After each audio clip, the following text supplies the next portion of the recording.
today's episode of Money Grip, JP and I are going to discuss if buying an older Mercedes is a good idea while doing a brake job and potentially showing you the woes of buying one. Stay tuned. To kick the video off, we're going to talk about the introductory budget if you do decide to buy one of these cars. Are you going to try to buy a cheap one or an expensive one? So I didn't know this buying mine. I was told after the fact that buying the cheap Mercedes is going to be the most expensive Mercedes you ever own. And for me, that was right. I think that reigns true for just about anything that you buy. If it's cheap, then you're definitely like there's a reason it's cheap. So if you're looking at one of these cars, you're going to want to look realistically for the one that has a service history that comes with it, probably lower miles, and has an owner that kept it in good condition visually. Yeah, you want to be wary of people that just want to get rid of the thing because now it's trash to them. Why do you want to get rid of it so fast? Keep that in mind. If someone's trying to get rid of a Benz for you quickly, there's something going on. With any car that you buy, especially German cars, you really want to look up common issues and typical wear patterns so that you know what you're looking for when you go and see it. It's all very well documented, and typically we're talking early 2000s cars. Yeah, it's 20 years now. Here's a great example. On the facelift Mercedes-Benz C-Class, and pretty much any Mercedes-Benz 2005 and up, they switched to 272, 273, V6 and V8. There's a $40 part on the back of the passenger side cylinder head that if you don't change it and let it go and it fails around 60 to 100,000 miles, it will blow your engine up. Ask me how I know.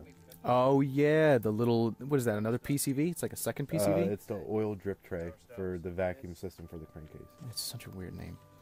Kind of crazy that it has it, but I mean, it's there for a reason, right? And this is the final point of this topic. Are you going to accept the fact that you're buying a 20-year-old vehicle, potentially 20 to like 10-year-old car? It's going to break no matter what price it is. Are you ready to deal with that? This leads us into our next topic: service expectations. Yes, what can you expect to do? German cars will last forever if you service it when the car tells you to service it. That's a fact. You need to be able to be on top of your car. Maintenance comes when you own an appliance that is as complex as a German vehicle. I do have a side note for you. My ADHD brain just forgot it. The squirrel ran off with the nut. Yeah, the squirrel stole my fucking nut, dude.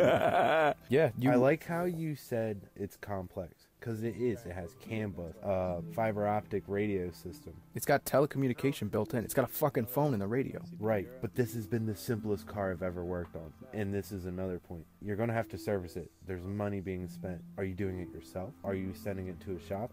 Are you trying to learn how to do it yourself? Are you going to be okay with breaking something and buying tools? Because your labor your time might not cost you anything, except you'll be doing that all day if you don't have the right tools. Here's a great example. We swapped brake calipers on my car. The driver's side, 30 seconds. The passenger side, nightmare. And that wasn't because of a part. Yeah, well, it was because of the part. Yes, the new one actually. Because I bought a reman caliper and they painted the threads, so I had to chase the threads, clean the caliper. That's added cost to a brake job. You have to go buy a tap. It wasn't a problem with the car. It was the part that was supplied for the car. I wonder if this part of the shit is at the point where we found the green brake fluid in the broken reservoir. Oh my god, that was so bad. Holy fuck.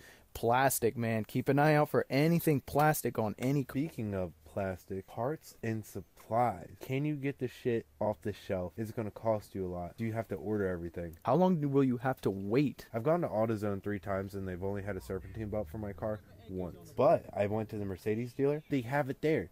Light bulbs, wiper blades, belts. They have everything on deck for me.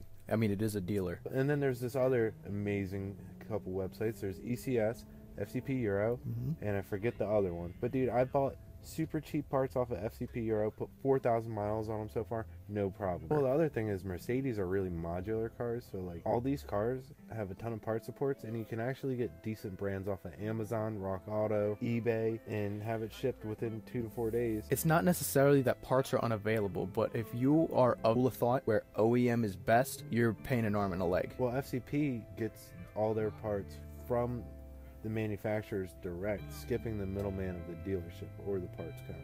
So they're OE, not OEM. Will the cheap one be cheap to fix? Are you going to get lucky and throw a sensor in it and be on your way? Or are you going to get the expensive one that was really nice or well maintained and kept in a garage all its life and pay twice what it costs to get it? That's just to fix it. That's just a gamble of buying cars, though. Are you going to buy it? Which one are you going to buy? Are you going to try to buy the cheap one and get a deal? Or are you going to try to get the expensive one and just be trouble free until it's time to do some maintenance. To finish this one off, are you willing to have the car down for a day, 2 days, maybe a week waiting for a part? And to end this video on if you should buy it or not, do you think the car is fucking cool? Is it rad? Does it do it for you? Does this brand do it for you? Do you think this car is a good idea?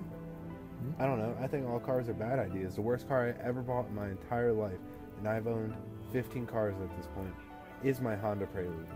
The worst car I've ever bought, with the other car being pretty shit, was my Acura RSX Type S, just because it was annoying as fuck to work on. The Mercedes gave me 4 inches from the firewall to the bell housing to get the bolts out at the top of the engine. Yeah, it's pretty sweet. Was I laying on top of the engine? Hell yeah. Did I look cool doing it? Hell yeah. Anyways, if you want to buy a Mercedes, think about it logically. Think about it as a price point. Factor in your labor versus the cost of labor, and you decide if it's a good idea. For me, I thought it was a great idea, and so far it's been a really fun experience. If that convinced you enough to keep it, then you're going to go through with the service. Just know that the service, it can be cheap or it can be expensive. And I beat the car like it's free. Yeah, you did.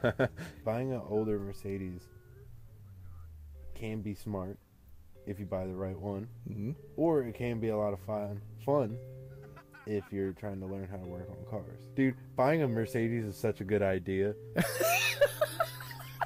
At the same time, a completely awful idea as you watch us suffer through the green liquid that you've seen pouring out of these brake system. Anyways. Is it a good idea? Absolutely. Well, okay. You decide. You decide if it's a good idea. Financially, no. I bought a $1,200 car, and I am at $10,000.